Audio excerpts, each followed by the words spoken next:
Hey everybody, welcome back. It's Professor Wayne, and this is a follow-up case study that I've been promising with a Lidar interpretation.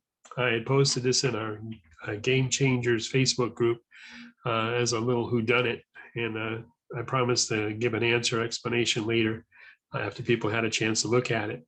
So what you're looking at here is on the left side is this Lidar image, which many of you may have seen before, but if you've never seen it, it's kind of like a black and white representation of the ground. And this is pretty much a typical Google Earth type of a shot. So you can see the difference between the two.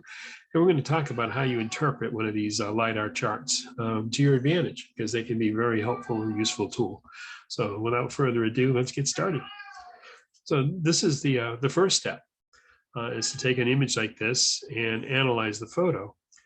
And right now, when you're looking at this photo, you want to look at and see what are the potential cellar holes. Now, when you first look at it, it looks pretty busy and there's a lot of stuff. And this is a close-up of that same shot from the opening slide. But I'm going to be pointing out the things that to look for when we're isolating and identifying potential cellar holes. Now, it's not foolproof. Sometimes you can be fooled by structures that kind of look like a cellar hole. And until you walk it and verify it, you may not know. And a buddy of mine is getting to the point where he can identify almost like pre-dwellings, things that don't have the stone structures that would be a typical cellar hole up here in the Northeast, but just a depression. And it's quite the art to be able to do that. I also like to look at in old roads and walls. Stone walls can lead you oftentimes to cellar holes. So we'll show you that as we go through. So right now, if you had been looking at that last picture, and I'll highlight it for you, each of the little smiley guys here represents a potential spot to look at. And the spot at the top left, over here, you can see there's two dwellings. And if you look really hard, you can almost see a circle in the middle. That probably could represent a center chimney that was in that cellar hole. And then there's another building adjacent to it. Now, one of these might have been a barn, the other was the house. I'll show you a close-up of this that we took from across the street here in a minute. But this is a pretty good, nice potential. It's right on this main road. Then as you move across to the right, you see another pretty straight structure, nice and square. These are like textbook ones. And then a potential one here, but that doesn't have the four walls. It has two things structured, but it's really close to this road. So it has enough potential that I would walk, and you might see something in the center there. It's possible that there was a chimney. When you get really good at these, you can pick out the center chimneys versus the side chimneys, and you kind of look at the orientation to the whole map. Working our way down the road is some isolated. These are just depressions, natural depressions that they could fool you the first time you look at it and say, oh, that's pretty cool. But it's more of a natural depression. And to walk it, you would see like there's some slopes and valleys. It'd be worth walking to see, especially like high ground over here to see if there was anything going on. But this is pretty much what a natural depression would look like. And as you go down, again, you see a nice square rectangular shape that stands out, pretty much a classic cellar hole. Just a little bit above it, a more elongated shape. That rectangular shape is probably going to be a barn. And if we walk it again, that'll confirm it. And then if you look, there's a little tiny structure here. That would be interesting to check out. Could it be a well? Could it be a smaller outbuilding? Definitely has some structure there. So there's a set of three buildings here that looks very good potential. And then you go down here and you can see another, and sometimes all you have is this L shape, that dark area that you see. That would represent the walls that are left. Now, a lot of these have walls that have fallen in, and I'll show you some pictures of that as well. And then if you follow this up, and it's kind of cool because if you look at the original picture, this was not present in the Google Earth Today shot.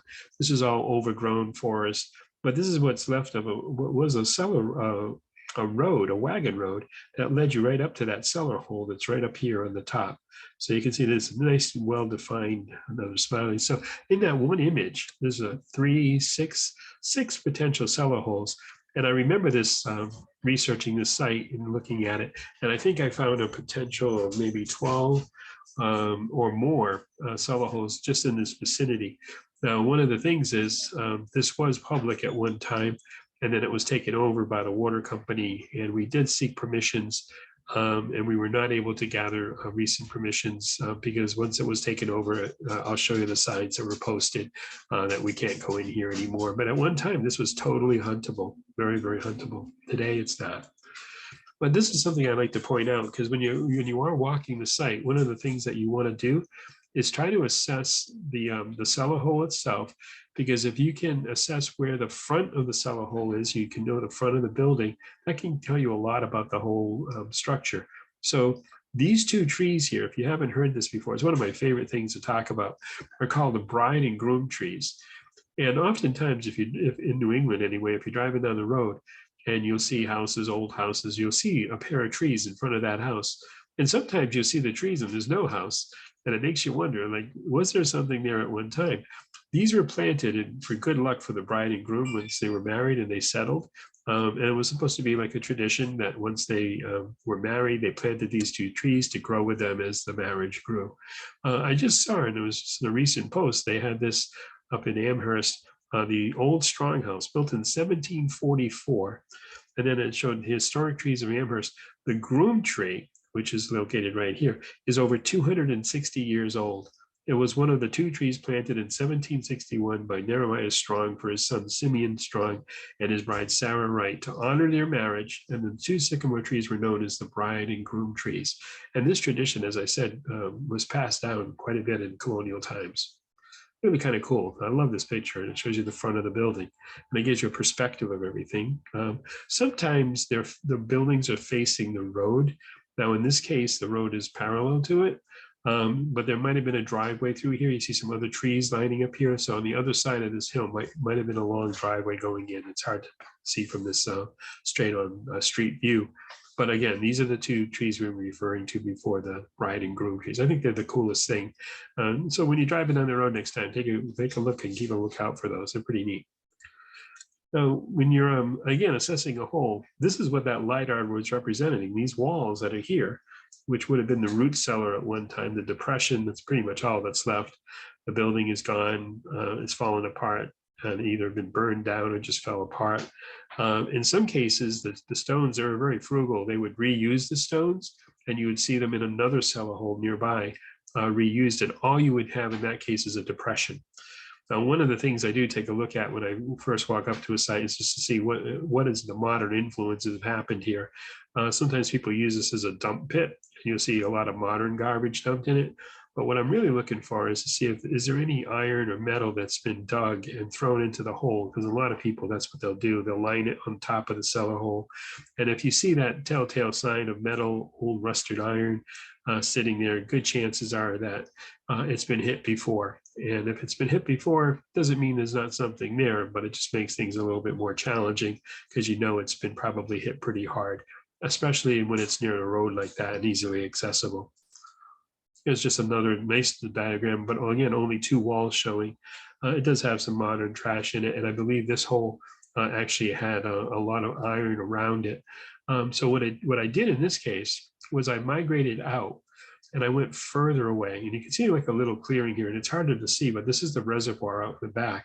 So I figured there had to be times when people walked from the house over to the reservoir. So I gridded and hid to this area, and I'll show you at the end why that was worth it, because it really made my day.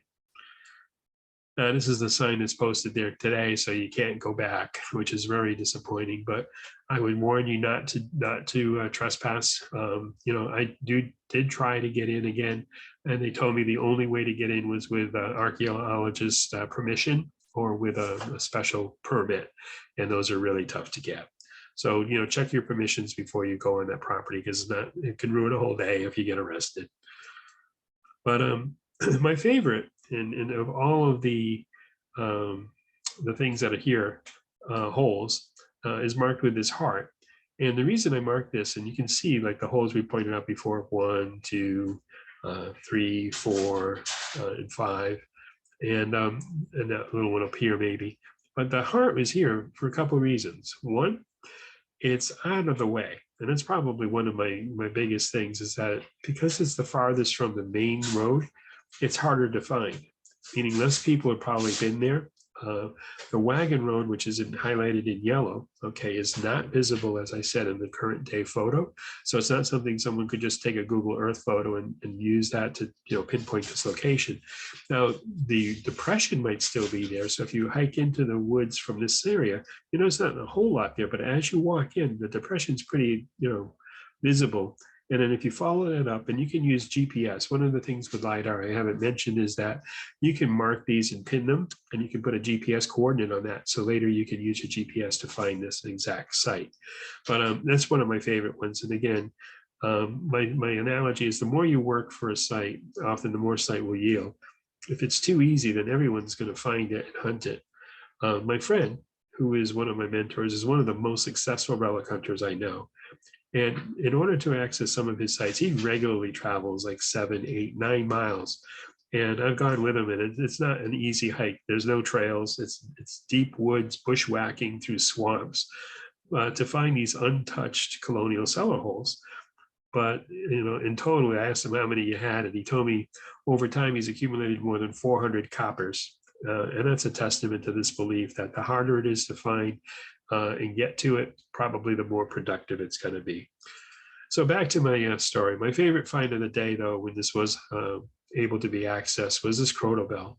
And I know it's not an uncommon, it's not a really, has no monetary real value. It's more historical, and it's just a cool thing for me, a relic.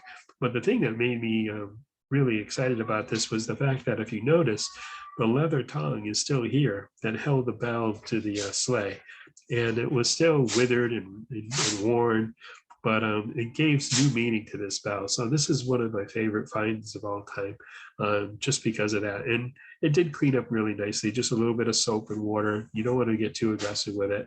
But like I said, they are collectible. It's not a monetary thing, it's just like a sentimental thing. But this is my memory from that day. And this is the one that I pulled when everyone told me that, Wayne, you're not going to find anything, that hole's been hit really, really hard. But I used that little trick that I told you, and I worked my way further away from the actual building, and I got closer to the water. And when I got closer to that reservoir, that's where this little guy popped up. So it was worth the day and made the hunt. So thanks for taking the time and checking this out. I've got some other videos there. If you like this and you want more, just hit subscribe, and I'll be posting some more stuff out there for you. I'm excited to share this information with you. And if you're into it, we have that Treasure Hunter Game Changer Facebook group, and we're just started, but we're growing. And we do stuff like this. We share ideas, we share tips. It's all about research and education and having fun, because I think the most important thing isn't the finds. We're not going to get rich on this, but it's the memories we share and the friendships we make along the way. So again, thanks for coming. Cheers, and we'll see you out in the field. Take care. Bye.